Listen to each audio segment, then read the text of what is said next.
Boa noite, boa noite. E aí, meu amigo, minha amiga, tudo bem com você? Então, daqui a pouquinho a gente está chegando aí com o meu amigo Gleison e a gente vai plantar muita coisa legal. Eu tenho certeza. O cara, para você ter uma ideia, ele é um terapeuta financeiro e eu quero saber um pouco mais sobre isso. Fala, professor! Grande professor José Luiz. O professor está preparando aí algumas lives bem bacanas aí depois da última que nós fizemos juntos. Eu tenho certeza, tem uma semana, né, professor? Uma semana e um pouco, né? Para poder a gente ajudar muitas pessoas. O professor tem muito conteúdo.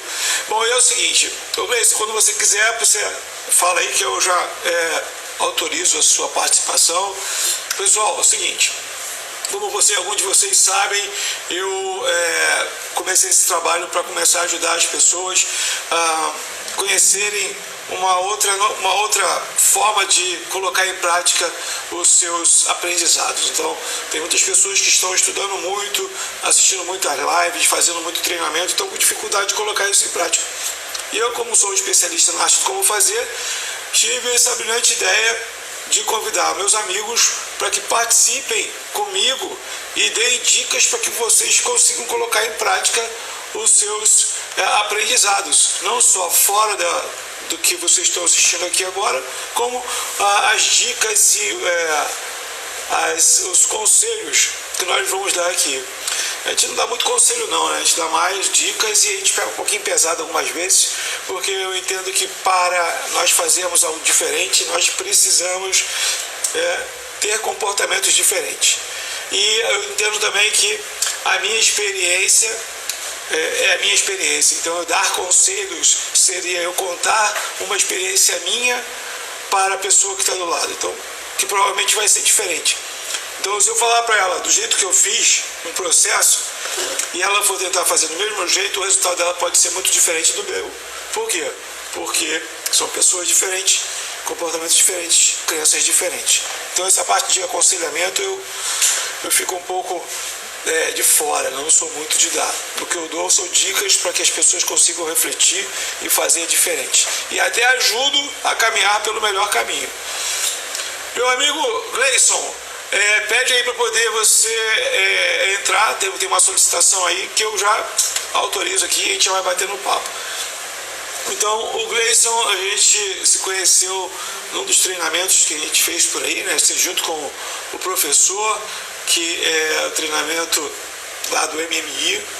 Tivemos a oportunidade de fazermos alguns treinamentos juntos, de participarmos juntos em outras situações. E ele tem uma história muito legal, é um mineirinho, né? Um mineirinho lá eu esqueci o nome do lugar que ele falou aqui agora, inclusive que eu já até tive a oportunidade de conhecer aqui. Beleza. E ele veio contar pra gente hoje sobre um pouco sobre a história dele, né, do sucesso financeiro, como é que ele fez para poder Divinópolis, aí tive em Divinópolis, foi muito legal, foi muito bom.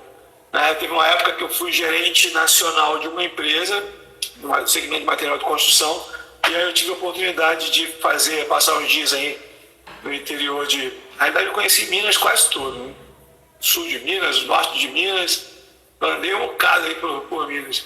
E como dizem os mineiros, aqui em Minas tu tem subida, descida e curva. Não tem reta, né, mano? Curva para um lado, curva para o outro, sobe, desce. Mas eu vou falar para você que eu admiro muito Minas Gerais, gosto muito. Eu me sinto muito à vontade. Eu acho que o mineiro é um pouco também do carioca, né? Ele se dá muito bem com o carioca. E todas as vezes que eu fui em Minas, em todas as cidades, eu fui muito bem recebido. Então, por isso eu gosto bastante. O professor, conhece o professor José Luiz? Você conhece? Conheço. Tá mandando aí. Olá, garoto, seja bem-vindo. Professor, fez uma live. recentemente eu conheci um professor aqui em BH também. Conheci um professor em BH. Legal. Meu amigo, seja muito bem-vindo. Obrigado pela sua participação, por você ter aceito o meu convite. O objetivo aqui é justamente passar conhecimentos aqui num bate-papo, como se estivesse tomando um cafezinho ou uma cerveja, né? A gente também, nós somos filhos de Deus, gostamos também de uma cervejinha de vez em quando. E um papo simples, para você dar dicas aí para o que as pessoas possam estar fazendo coisas diferentes. Né? O que as pessoas podem fazer de diferente nesse período de quarentena que a gente está vivendo. E pelo tema que você colocou para nós, eu tenho certeza que você vai mandar super bem. Eu não tenho dúvida, né? Pelo que eu já conheço você, sei que você vai agregar bastante para nós, para todos nós. Meu amigo, fica à vontade, se apresente e manda bala. Meu nome é Gleison, né? O Elias me apresentou para você. Moro atualmente numa cidade no centro-oeste de Minas, em Divinópolis. Eu sou terapeuta financeiro pela metodologia de SOP e também educador financeiro. E o Elias me convidou na semana passada para a gente fazer essa live. Eu achei muito legal, muito oportuno, né? Principalmente pelo período que a gente está vivendo, né? O que a gente está passando hoje. E, coincidentemente, a gente vê esse primeiro momento muitas pessoas que tiveram um contrato de trabalho reduzido, tiveram uma perda de renda, passando algum certo tipo de dificuldade, né? E normalmente essas pessoas passam por esse tipo de dificuldade porque elas não conseguiram, por algum motivo, ter uma reserva estratégica, ou como algumas pessoas falam aí, reserva de emergência, né? Eu não gosto do nome reserva de emergência porque a gente acaba procurando uma emergência para gastar. Então eu prefiro trocar o nome e mudar para reserva estratégica, né? E aí vou dar algumas orientações, né? Como que a gente pode fazer para montar a reserva estratégica e qual seria o valor ideal da reserva estratégica, porque isso depende muito do estilo de vida, do custo de cada pessoa, se ela é uma CLT, se ele é um empreendedor, né? Cada um tem uma necessidade diferente. É verdade, é verdade. Eu estou aqui, antes de você começar, eu só estou aqui convidando mais algumas pessoas para poder participar. Então, pessoal, quem estiver assistindo aí, manda um direct para a galera aí para assistir antes de começar e até mesmo durante, que você vai ver que tem muito conteúdo. E é o seguinte, bota um coraçãozinho aí que também ajuda a gente, é muita energia aí para todos nós, não é verdade? Então vamos lá, Gleison, manda bala. Então, estamos falando de reserva estratégica, né? O que é uma reserva estratégica, ou popularmente conhecido como reserva de emergência? Esse é um valor que a gente deve ter, né, guardada para quando a gente passar algum tipo de situação difícil, né, um período de perda de renda, perda de emprego, ou uma doença, alguma coisa assim que foge do controle da gente, né? Então essa reserva, a gente constrói ela ao longo do tempo, não é uma coisa que a gente faz assim do dia para a noite. Mas o importante que eu falo para todo mundo é começar a construir. Se a gente sempre imaginar que vai ser difícil, que vai demorar, o tempo passa e a gente não constrói nada. Tanto que é um dos motivos que a maioria das pessoas hoje não tem reserva. Porque a gente pensa muito no curto prazo. A gente quer tudo para ontem, quer ver os resultados bem rápido, né? A reserva, quando a gente fala de reserva estratégica, é a gente ter um valor que vai suprir o nosso gasto por algum tempo, né? E esse gasto, esse valor, ele vai variar de acordo com o seu perfil, com o perfil da família. Então, quando a gente fala, por exemplo, de uma família sem filhos, uma pessoa que mora sozinha, né? Ela pode ter uma reserva estratégica menor, de entre 3 e 6 vezes o valor da sua despesa. Quando a gente fala de uma família com uma criança, o casal mais uma criança, a gente fala aí entre 6 e 9 meses. Quando a gente fala de uma família aí com 2 crianças ou com um padrão de vida um pouco mais elevado, o ideal é a gente ter a reserva estratégica em torno de 12 vezes o valor da despesa da gente. Detalhe, gente, não é 12 vezes o valor que a gente ganha, é 12 vezes o valor da despesa. E a primeira forma que a gente pode fazer para a gente começar a criar essa reserva estratégica é a gente literalmente começar a se pagar primeiro, né? A gente pensa o seguinte: se eu trabalho, eu recebo alguma coisa, automaticamente eu me pago. Mas quando eu falo em se pagar primeiro, eu falo tirar parte do valor que você ganha e investir esse dinheiro, começar a guardar esse dinheiro para que, se futuramente você precisar, você tá com o dinheiro guardado. E isso serve para várias outras coisas também. Mas a primeira coisa que a gente monta é a reserva estratégica. Então, se a gente puder, né, se adaptar o estilo de vida da gente com um pouco menos, que isso é possível, independente se você ganhar R$1.000 ou R$1.000.000, a gente consegue fazer essa adaptação. A gente consegue, aos poucos, montar a reserva estratégica. Então, para quem não tem o hábito, para quem não consegue poupar, você pode começar com 10% do valor que você ganha, né? Importante saber também exatamente quanto você ganha para a gente não gastar mais.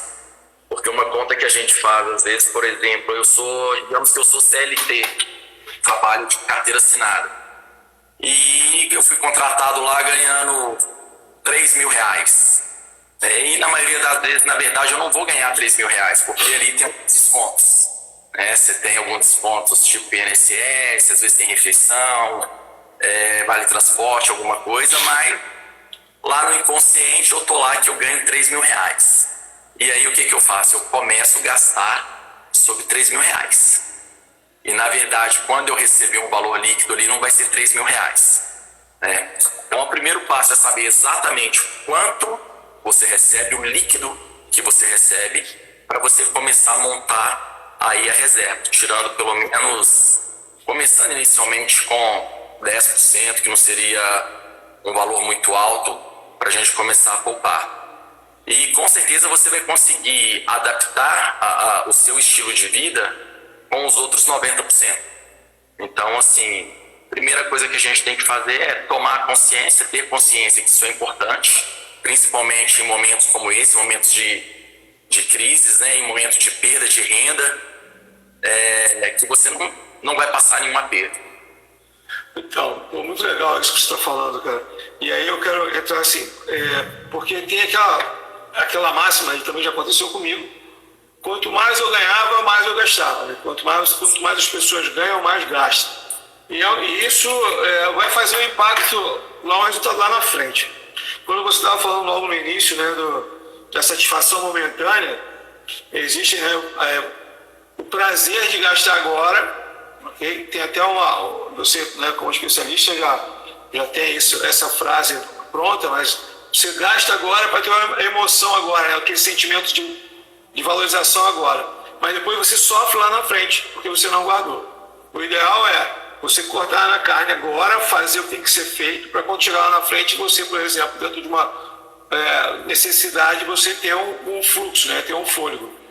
E isso, inclusive, eu estava ouvindo hoje que 96% da população, 94% da população, não tem essa reserva. Exato, exatamente isso, 96%.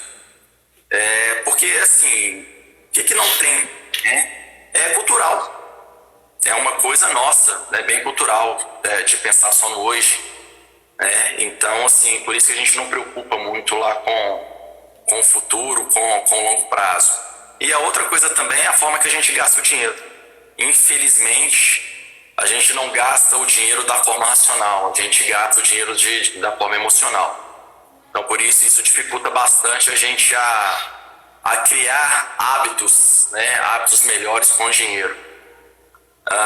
Às vezes a gente pega o dinheiro para suprir alguma carência, algum problema emocional que você está tendo, e acaba comprando às vezes coisas que você não usa, né? Eu acho que todo mundo tem alguma coisa em casa que comprou e nunca usou. Não só por aí você vê como a gente trata o dinheiro da forma errada, como a gente compra no emocional e não no racional. Então por isso que eu falo que é possível adaptar. independente de quanto você ganha.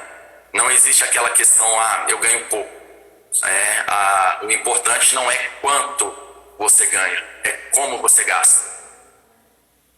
E falei aí da reserva, né?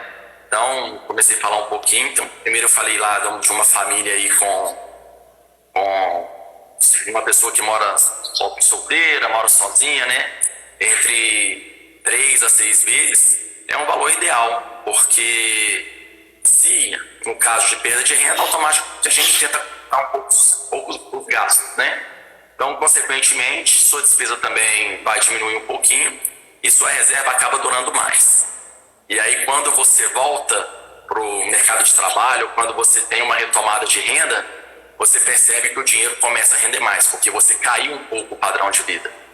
Então, para você não sofrer essas quedas aí com o padrão e continuar mantendo o padrão, o ideal é você manter. Então, isso pode chegar até 12 vezes, dependendo muito da família e do estilo de vida, do estilo de gasto. Gleison, e é legal quando você fala isso, porque vão existir dois motivadores, né? O motivador da necessidade. Então, se você está passando por esse momento agora, é importante entender que a sabedoria que é uma necessidade de você fazer isso lá na frente. E tem pela paixão, né, cara? Pô, não, eu não quero passar por isso novamente, então eu já vou me preparando para que isso não aconteça. Ou já se preparou, agora pode se preparar mais ainda. Então, assim, tem essas duas situações. Uma outra coisa que eu quero falar aqui, e aí para quem já está assistindo a gente, você pode fazer perguntas, compartilhar aí com a gente, que a gente, quanto mais vocês interagirem, melhor para todos nós, beleza? Mais aprendizado para todo mundo. Segue aí, meu amigo. Manda bala. Então, assim, tem uma pergunta, tá até em um livro que eu tenho aqui atrás, que foi uma pergunta que me fez parar e pensar um pouco nisso aí, no futuro, né? A pergunta é, se a partir de hoje, desse momento, você não tivesse mais o seu ganho mensal, se a partir de hoje você perde toda a sua renda, durante quanto tempo você consegue manter o seu estilo de vida, o seu padrão de vida? Então isso aí foi uma pergunta, né, que quando eu ouvi pela primeira vez me impactou. É uma pergunta do mestre, né, do Reinaldo Domingues, que é PhD em Educação Financeira. Eu acho que é o único PhD em Educação Financeira do Brasil. Eu li no livro dele. Né? Então, Reinaldo Domingos. Vou botar aqui enquanto você vai falando. Então, desde a primeira vez que eu ouvi essa frase, realmente ela teve um impacto na minha vida. E aí, realmente, eu percebi que é possível. Porque antes de eu parar para pensar nisso aí, qual que era a minha reserva? Zero. Era literalmente o ditado popular, né? Eu tô vendendo o almoço para comprar a janta. Né? Se acontecer, o que eu vou fazer? Cara, antigamente falava assim, se acontecer, durante quanto tempo, né, você consegue manter o seu padrão de vida? Eu disse, cara, eu tenho que morrer no máximo amanhã, porque eu não vou ter dinheiro mais para bancar o meu estilo de vida. Então, depois disso, assim, mudou. A questão toda mudou. E consegui mudar alguns pequenos hábitos também e começar a gastar menos para criar reserva. Então, por isso que eu falo que tudo é possível. Não existe nada impossível na questão de juntar reserva, na questão de realizar sonhos. Né? Tudo é possível desde que a gente começa a tratar o dinheiro com devido respeito, né? Tratar o dinheiro de forma mais racional e sair um pouco aí do emocional.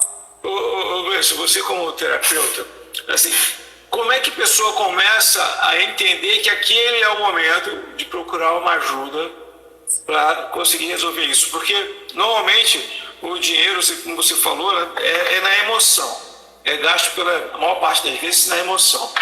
E assim, o marketing atual, né, ele vai muito nessa parte da emoção para que as pessoas consumam cada vez mais. Qual é a dica que você pode dar para quem está ouvindo a gente para que isso seja questionado, cara? Na parte da terapia ou na parte da consciência mesmo? Como é que você pode ajudar a gente? Legal, cara, excelente pergunta. Então, eu falo o seguinte, dinheiro sem objetivo você vira alvo de campanha publicitária. Então, a primeira vez que você assistir um comercial, compre, você vai arrumar uma desculpa para você ir lá e comprar aquilo ali que teoricamente você fala que precisa, né? E na verdade você não precisa. Então a primeira coisa, principalmente com a reserva, é você ter um objetivo. Então qual que é o meu primeiro objetivo? O número 1 é realmente fazer a reserva estratégica. Eu preciso ter, hoje eu falo pelo menos 12 vezes o valor das suas despesas, tá? A partir do momento que você tem isso aí, você tem que criar novos objetivos. Então você começa a traçar sonhos, né, metas para curto, médio e longo prazo. Porque aí você não vai gastar a reserva, você já aprendeu o primeiro passo, que é poupar, que é tirar um pouco da sua renda, né, para você poupar, e as coisas começam a fluir muito mais rápido. E aí a gente divide esses sonhos aí em curto, médio e longo prazo, onde a gente fala curto prazo em torno de 1 ano a 2 anos, médio prazo em torno de 5 anos e longo prazo aí 10 a 20 anos. E aí detalhe, Luiz. Você pode repetir para mim, por favor? Para eu poder botar aqui. Curto prazo em torno de mais ou menos 2 anos. Né? Ok. Médio prazo, aproximadamente 5 anos. E longo prazo, normalmente acima de 10 anos. E aí, assim, a longo prazo, você sabe o que as pessoas mais querem a longo prazo? Tem uma ideia? O que é? Independência financeira.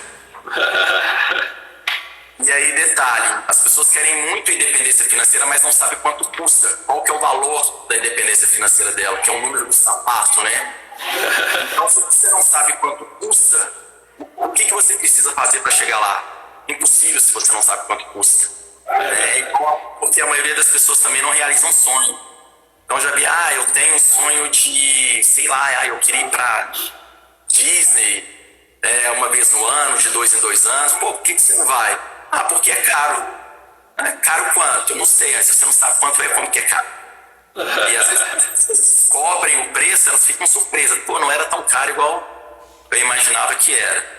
Então, assim, a primeira coisa para você fazer é ter objetivos. O que eu vou fazer com esse dinheiro, né? Por que eu estou juntando dinheiro, para você não virar alvo de campanha publicitária. A partir daí, tudo fica mais fácil. E aí vem o que eu falo que é um milagre, né? Que é o milagre do juro composto. Então, a partir do momento que você vê que o seu dinheiro está rendendo também, você consegue guardar mais. Eu posso falar porque aconteceu exatamente isso comigo.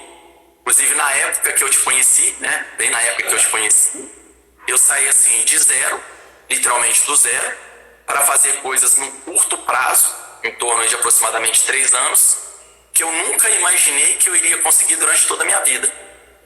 Então, ou seja, cara, não existe impossível. Muito bom. Mas assim, com metas, tudo bem definido. Então comecei poupando 0, nada, né? Muito pouquinho. E aí eu vi a primeira vez que é possível. Fui começando a poupar um pouco mais, procurando outras fontes de renda também. E o milagre acontece. Muito legal quando você falou isso. Galera, assim, convida todo mundo para assistir, cara. Olha a dica de ouro que o cara deu aí, ó. Você começar a controlar o curto prazo, médio prazo, longo prazo. Criar objetivos claros, que foi o que ele criou e é o que eu trabalho. Eu também trabalho com objetivos.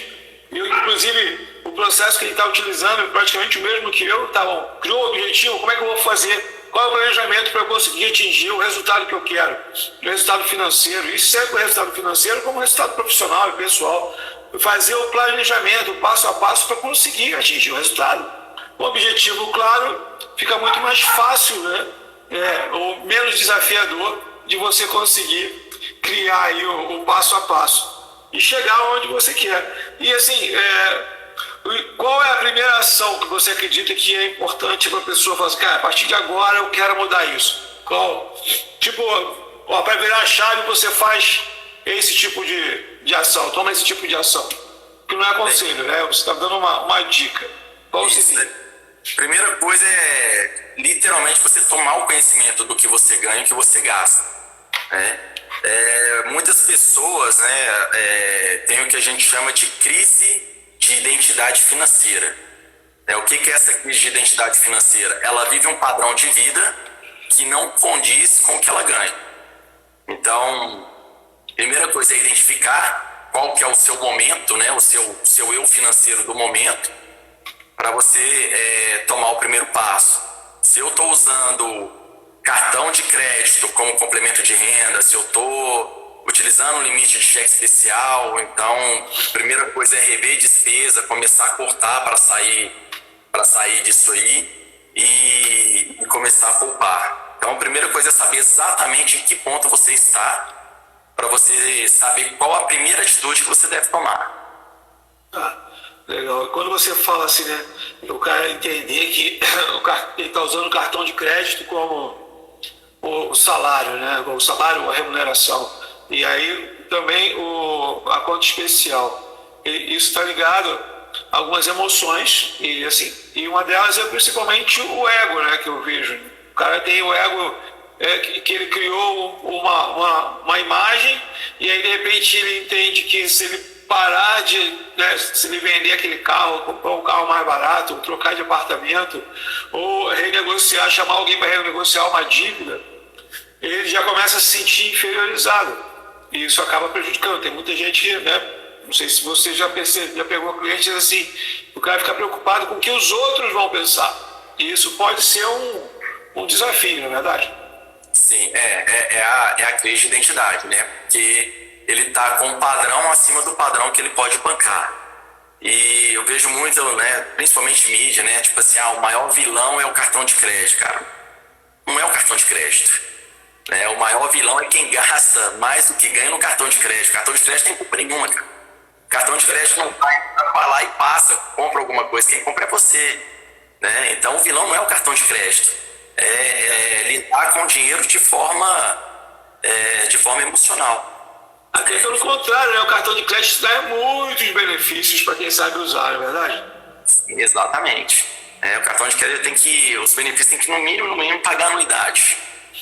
E você sabendo usar da forma correta, ele vai te dar várias coisas aí. Você pode trocar por passagens, por eletrodoméstico, você pode inclusive vender os pontos, né? Tem várias coisas que você pode fazer. Então não é vilão. A gente coloca ele como vilão porque a maior parte da inadimplência está no cartão de crédito. E aí um dos fatores que contribui também são os limites. Então o ideal é você nunca ter um cartão de crédito com limite maior do que o valor da sua renda. Porque se você não tem um cartão de crédito com limite maior do que a sua renda, a probabilidade de você endividar é muito menor. E se você não está endividado, para você começar é muito mais fácil, né? E mesmo para quem está endividado também, não estou falando para ninguém dar o cano em ninguém, lógico que não. Mas assim, cara, você tem que estar ciente, né, do que aconteceu, da situação que você entrou, procurar renegociar e aproveitar esse momento aí para começar a fazer a reserva. E detalhe, é muito mais fácil uma pessoa endividada conseguir fazer uma reserva estratégica melhor do que uma pessoa que a gente fala que está equilibrada. O que é aquela pessoa equilibrada? A pessoa equilibrada é aquela que não tem dívida em atraso, ela tem dívidas, né? Ela tem parcelas, alguma coisa assim, ela não tem nada em atraso e ela consegue pagar tudo que ela deve, mas não sobra nada. Então, para ela vai dizer, não, na minha vida é tranquilo, eu vivo bem, eu não tenho dívida, eu pago minhas contas em dia, tal, mas qualquer coisa que acontecer, ela vai entrar lá para o endividado. Então, a pessoa do maior grupo de risco é essa aí, justamente o equilibrado. Já o endividado, ele já não tem mais nome, né? Ele não tem mais nome, então ele começa a ter um pouco mais de consciência, ela tenta renegociar com o tempo, normalmente também não é de imediato, e começa a fazer a reserva. Já atendi até alguns casos que a pessoa endividada, ela não conseguiu renegociar, mas o valor que ela falou que tinha para pagar as dívidas, ela começou a guardar. E aí, numa outra oportunidade, quando ela tentou negociar novamente, ela já tinha um valor para dar de entrada. Então, ou seja, é mais fácil para negociar e fazendo as duas coisas juntos, né? Tanto renegociando para voltar a ter crédito no mercado e conseguiu montar também a reserva estratégica. A probabilidade de uma pessoa dessa voltar lá pro perfil de endividado é muito pequena. Muito legal, muito legal.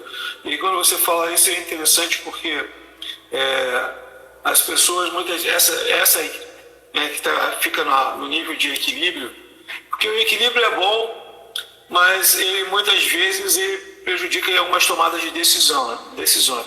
Então, por exemplo, uma decisão de ter que guardar um pouco mais de dinheiro para que ele possa fazer um capital que vai desequilibrar um pouco a balança dele, ele prefere não tomar essa decisão. Eu até, no livro Uma Única Coisa, ele fala sobre a diferença entre o balanceamento e o equilíbrio. O equilíbrio é você realmente estar naquele, como até pode só dizer, né, em cima do muro. Nem para um lado, nem para o outro, você vai aqui equilibrando, está satisfeito. Quando você toma a decisão de fazer alguma coisa, você está balanceando. Eu quero passar agora, eu vou desequilibrar um pouco porque eu vou guardar um pouco mais de dinheiro e eu vou ter que adequar minha despesa, né, meu estilo de vida para eu guardar mais dinheiro, ou poupar. Isso ele vai ter que tomar uma decisão que vai ter que balancear um pouco, porque ele vai ter que questionar os hábitos, vai ter que diminuir a cerveja, o refrigerante, o almoço, né, o jantar, a refeição no final de semana. Ou seja, ele vai ter que tomar algumas decisões balanceadas para chegar lá na frente e ele conseguir ter o equilíbrio, a liberdade financeira dele, que aí é o equilíbrio onde ele pode assistir já um pouco mais confortável ao estilo de vida dele. Não é verdade? Sim, quando a gente já chega lá no voltar a caminho, né, da liberdade financeira. Então eu já não tenho, eu já não estou mais no perfil equilibrado, né, porque eu já tenho uma pequena reserva, né. Normalmente a pessoa que já está no perfil, já passou um pouco acima do equilibrado, ela já tem a reserva estratégica e aí ela começa a construir a independência financeira, né. E o primeiro passo, igual eu falei lá no início, é saber qual que é o número. Quanto eu preciso ter guardado para que a metade desse rendimento pague o meu estilo de vida. Que é um erro também que às vezes a gente calcula quando a gente vai... Um erro de cálculo quando a gente vai fazer para a independência financeira é pegar todos os juros. Então eu já vi cálculos assim, eu preciso de... Se eu pegar 4 milhões a 1%, vai me dar 4 mil por mês, a minha despesa é essa, cara. Só que se você fizer isso, o seu dinheiro vai desvalorizar. Daqui a pouco os 4 mil já não tem mais o mesmo poder de compra, os juros deles já não é a mesma coisa. É o que acontece com a aposentadoria, né? Exatamente. Exatamente. Gleison, é o seguinte, eu vou fazer uma pergunta que é legal, porque eu sei que tem muita gente que... eu conheço algumas pessoas que têm dificuldade de fazer isso. O que é independência financeira? Essa definição do que é independência financeira. O que seria para você? O nome disso tudo, né? Independência, né? Então você está independente. Ou seja, quando a gente fala independência financeira, eu não preciso mais trabalhar por necessidade.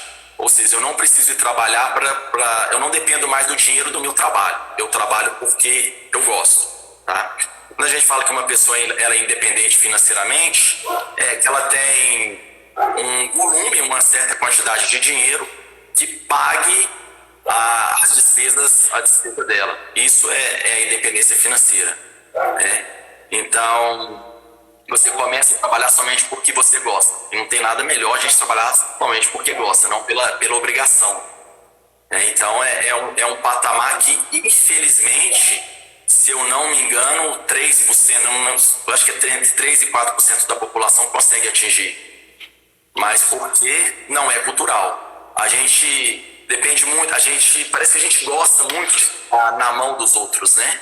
Então, qual que é a principal fonte de renda das pessoas hoje quando elas param de trabalhar, não conseguem trabalhar mais? É a aposentadoria e, na maioria das vezes, INSS. Então, assim, você pode programar sua própria aposentadoria, que é a sua liberdade financeira. E muito mais seguro, né? E se você souber fazer da forma correta, você ainda tem um aumento de salário todo mês. É verdade. E quando você... Eu acrescento que eu acho legal, assim, duas coisas. Quando você tem independência financeira, quando você paga as suas contas, ainda sobra um dinheiro para você fazer o que você quiser com ele. E esse dinheiro, ele pode ser qualquer valor, né? Vai depender do teu objetivo. do objetivo da pessoa que está querendo liberdade financeira. Por isso que o Gleison falou, e é o que a gente trabalha, que é mais ou menos assim. Eu quero ter uma liberdade financeira de R$ 20.000. Você ter todas as contas pagas, tudo certinho, você ter R$ 20.000 todo mês fazendo o que você gosta. Eu vejo se é isso. Você que é um especialista, você vai me dizer se eu estou tendo com o pensamento certo. E tem pessoas que eu conheço também, que elas estão muito satisfeitas porque elas conseguem pagar todas as contas dela e sobra no final R$ 1.000. Todo mês sobra R$ 1.000, mil e pouquinho de reais ali, e ela faz o que ela tem que fazer com todas as despesas pagas. Isso é liberdade financeira? Depende, né? Tem pessoas que consideram que sim, né? E outras não. O principal ponto para falar especificamente da liberdade é não depender mais do trabalho. Né? O primeiro ponto é você não depender do seu trabalho para a questão do dinheiro, para trazer dinheiro para sobreviver, né? Para bancar seu estilo de vida. Esse é o primeiro estágio. Então, a partir do momento que a gente consegue isso aí, a gente já tem assim uma independência financeira, né? E aí depois o outro estágio, né, que é um pouco mais além do que isso aí, é eu ter dinheiro suficiente para fazer o que eu quero, independente de valor, né? Então, por exemplo, aí chegaria no estágio que, tipo assim, vamos fazer uma viagem amanhã para o Japão, não, e eu não poderia ir por qualquer motivo que não seja dinheiro. Assim, cara, eu não posso porque eu tenho compromisso, eu não posso porque qualquer coisa, mas não porque eu não tenho dinheiro. Esse aí já é um estágio maior, que também aí é uma porcentagem muito menor ainda que consegue atingir. Mas, assim, são coisas para fazer de longo prazo e que não é impossível. Então, a principal que eu considero é essa aí. Não, legal, bacana, isso aí. É uma boa visão também. Você sendo especialista é uma coisa que realmente é para ser levado em consideração. Outra coisa é o seguinte, cara. A gente falou muito do cara que recebe um salário praticamente ali, né? Tem uma renda variável, não variável, durante todo o mês. Né? Então, desde o início, você falou sobre um assalariado, uma pessoa que tem ali a sua remuneração praticamente linear. E para aqueles que não têm uma remuneração linear, os empreendedores, os profissionais liberais, como é que faz para poder conseguir ter essa reserva estratégica? Então, como a pessoa não tem uma renda fixa, ela deve fixar um limite de gasto dentro da média dela ali, e toda sobra, né, todo dinheiro extra, ou um mês que for melhor, aproveitar esses momentos aí para fazer um aporte maior, tanto para fazer a reserva, tanto também para os sonhos, né, de curto, médio e longo prazo. Então, para quem tem um salário fixo, ele vai saber exatamente, né, quanto ele pode guardar por mês ali, tá? Lógico que com o tempo ele pode ir aumentando esse valor. Para quem não tem um salário fixo, para quem tem uma renda variável, é aproveitar os momentos de renda maior e fazer um aporte maior também, tanto para a reserva estratégica quanto para os sonhos, né, de curto, médio, longo prazo, para a liberdade financeira. E já vi muitos casos também, já atendi algumas pessoas também, que com passar de algum tempo, o que elas conseguiram fazer? Elas faziam um aporte para os sonhos maiores, né, os de médio e longo prazo, do 13º. Então eu conheço pessoas que já programam para não gastar o 13º. Elas pegam o 13º e fazem esse aporte. Para quem não é empreendedor, e para quem é empreendedor, ao contrário, né, e não tem 13º, cara, que é o meu caso, por exemplo, né, eu faço o meu 13º. Então eu vou juntando, eu guardo um valor durante o ano, que lá no final do ano, lá às vezes eu tenho lá 13º, 14º guardado, mas sempre aproveitando os picos maiores. Quando eu tenho uma entrada maior de dinheiro, eu não aproveito para gastar, ao contrário, eu aproveito para poupar. É o momento de guardar mais para você chegar mais rápido do objetivo que você quer. Então, O negócio realmente é poupar. E aí tem aquela frase, né? Você tem que poupar, poupar agora para conseguir ter um conforto lá na frente. Não tem outra opção. Na realidade deixa eu dizer, gastar menos do que você ganha, né? De um modo geral, gastar menos do que você ganha. Em determinado momento, o empreendedor ele ganhou X mil, né? 15 mil, 20 mil, e ele tem uma renda, o quanto ele gasta, que é 5, 10 mil, para ele não chegar e crescer. Não, eu ganhei 50 mil, eu vou gastar os 50 mil. Não. Ele pega isso, coloca na reserva, faz um investimento, que é a melhor opção. Né? É isso que você está falando? Exatamente. E quanto mais cedo você começa, mais rápido você chega. Então, se normalmente as pessoas têm que contribuir uma média aí de entre 15, né, e entre 15 e 30 anos, depende do caso, para você chegar na liberdade financeira. Isso é uma média, tá?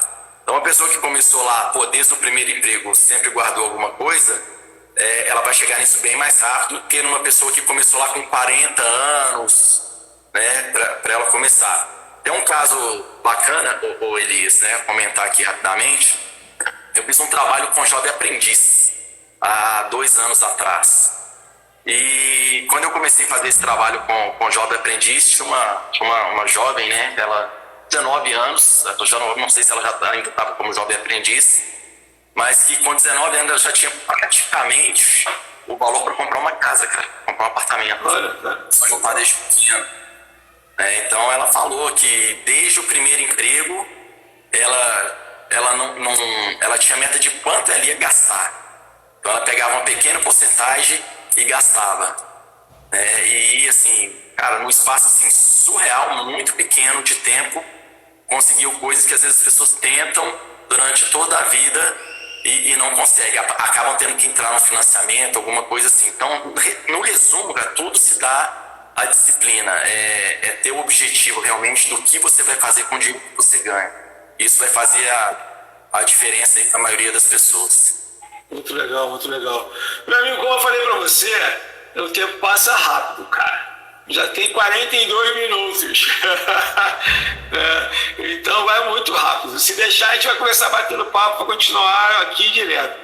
Então, tem bastante pessoas assistindo a gente, muito legal, muito obrigado aí a participação de todos. Se vocês quiserem já comentar alguma coisa, fazer alguma pergunta, entrem aí, sejam realmente muito bem-vindos e as perguntas também serão muito bem recebidas. Eu tenho certeza que devem ter surgido algumas dúvidas, então fiquem à vontade. Enquanto isso, né, convido meu amigo Gleison às considerações finais, né? O que você pode deixar de mensagem? A gente não vai terminar agora não, mas é só para as coisas fluírem de uma forma mais tranquila, sem a correria lá no final. O que você pode deixar de mensagem aí para todos nós? Cara, então,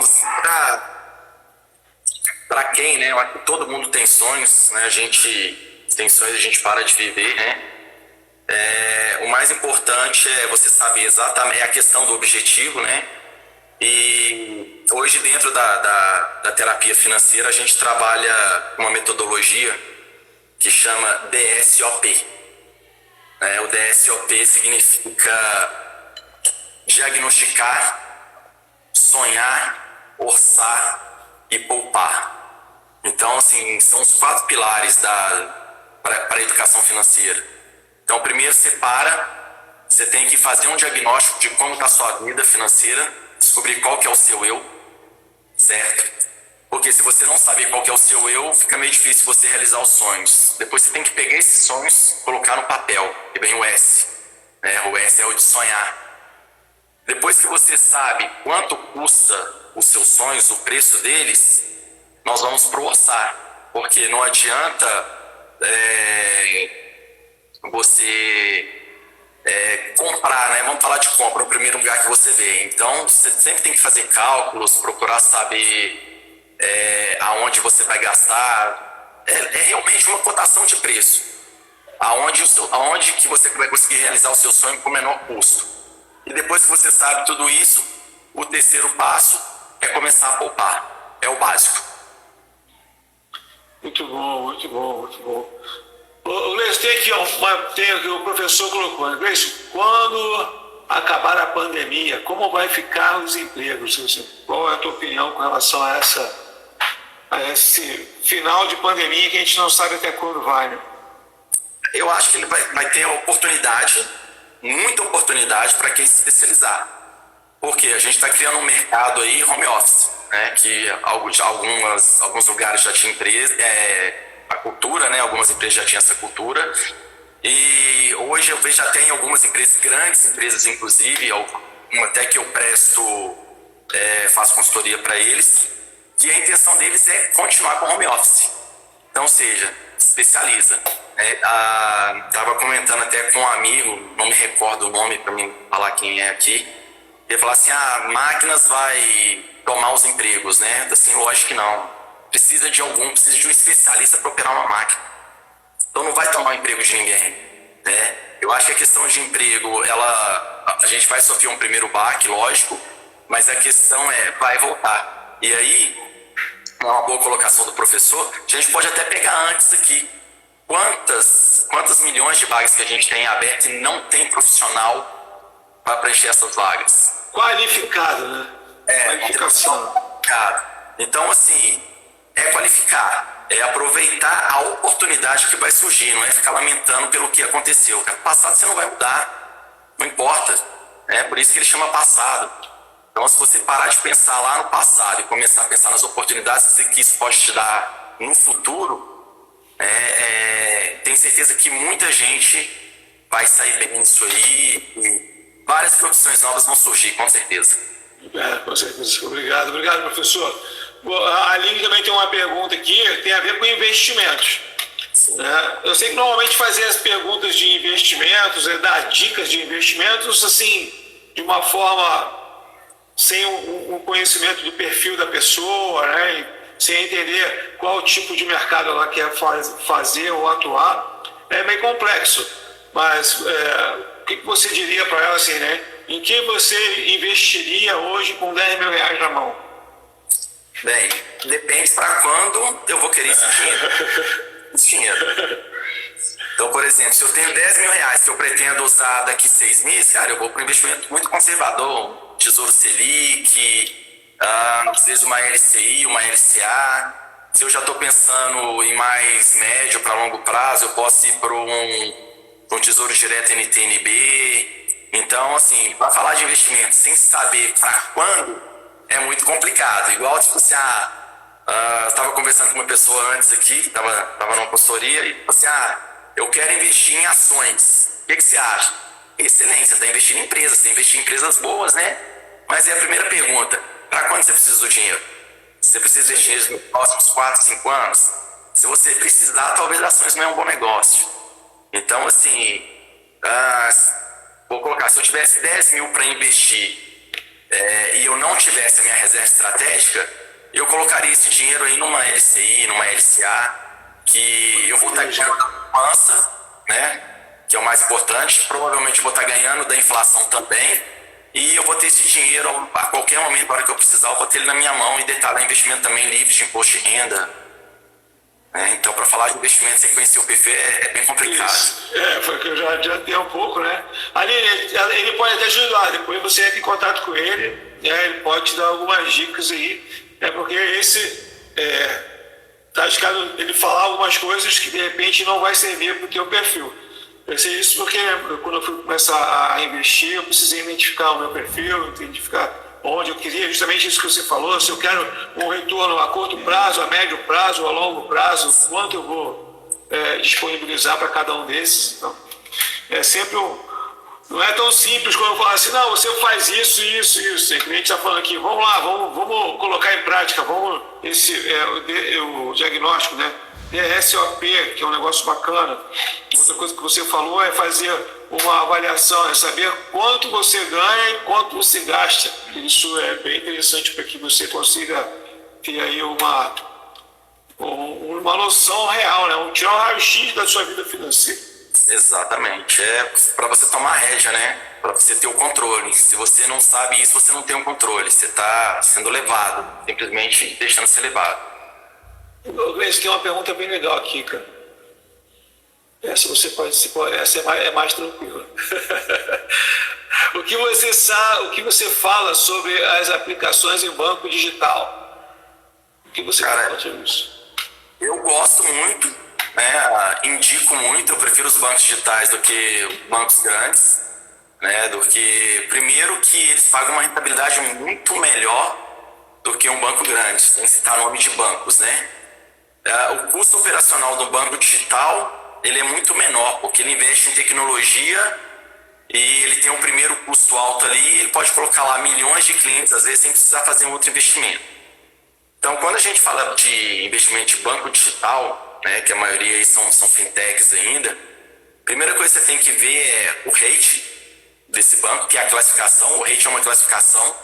Então, a classificação melhor é AAA e vai até lá o C, né?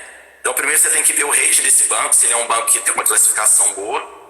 E como são bancos digitais, aconselho olhar também se esse banco tem o convênio com o FGC, com o Fundo Garantidor de Crédito. E se por acaso vier a acontecer qualquer coisa com esse banco, você tem uma garantia lá de R$250 mil por banco, né, e por CPF, limitado ao milhão. Então, assim, banco digital é uma ótima pedida, eles pagam muito mais, só tem que ter esses cuidados aí, olhar o rate e se ele é conveniado com a FGC. Ok. RGC. Estou anotando tudo aqui também. Cara, assim, sabia que ia ser bom. Pessoal, quiser fazer mais alguma pergunta, Gleison, considerações finais. Agora realmente a gente está aí. Qual é a dica que você deixa para a galera aí? A gente está com 52 minutos. Quais as dicas finais aí para poder a galera começar a colocar isso realmente, tudo que você falou, em prática? Bem, vamos lá no D, né? É o diagnóstico. Realmente o primeiro passo é o diagnóstico, saber conhecer o seu verdadeiro eu financeiro, né? Depois que você sabe, conhece o seu verdadeiro eu financeiro, fica mais fácil para você começar, né? E aí eu vou fazer o seguinte, quem quiser depois pode me mandar lá no direct, eu posso disponibilizar lá uma planilha que você vai saber exatamente qual que é o número da sua liberdade financeira, quanto você precisa para você se tornar independente financeiramente. E aí eu vou mandar o pessoal que pedir lá, eu vou colocar um e-book também lá com os primeiros passos. Muito obrigado, muito obrigado. Meu amigo, gratidão aí, cara. O pessoal tá todo mundo te elogiando aqui, parabenizando você. Eu também, muito obrigado pela sua disponibilidade. Eu sei que o seu tempo é muito corrido e muito valioso, mas eu sabia que você ia deixar muitas dicas muito legais para todo mundo que está aqui. Já tem gente pedindo brinde, então assim que você puder, você manda para mim no direct, que aí eu já compartilho com quem pedir um pouco mais para frente. Cara, muito obrigado de verdade. Espero encontrar com você em breve em mais uma live por aí. Tá certo? Fechado, pessoal. Muito obrigado. Eu que agradeço a oportunidade. E, cara, o negócio é começar, né? Não existe... Se existe qualquer coisa hoje é porque alguém começou a fazer. Se todo mundo ficar só esperando, não existia nada. Então... Já tô pedindo pra gente marcar a próxima live. Show de bola. Acompanha a gente aí, me acompanha aí, acompanha o Gleison, que daqui a pouco vocês vão saber. Com certeza. Falou então. Meu amigo, cara, obrigado, gratidão, certo? Vamos esperar acabar essa quarentena para você vir no Rio aqui e a gente sair para bater um papo. Vamos sim, com certeza. Valeu, gente. Obrigado. Mais uma vez, obrigado pelo convite. Até o próximo aí. Valeu, obrigado, galera. Valeu, Gleison. Até a próxima. Tchau. Ó, uma coisa importante, esquecendo, Gleison. Vai ficar lá no canal no YouTube, ok? @Elias Lima Especialista. Eu vou gravar e vai subir no canal no YouTube. Quem quiser assistir depois, é só assistir lá, tá bom? Maravilha. Valeu, um abraço.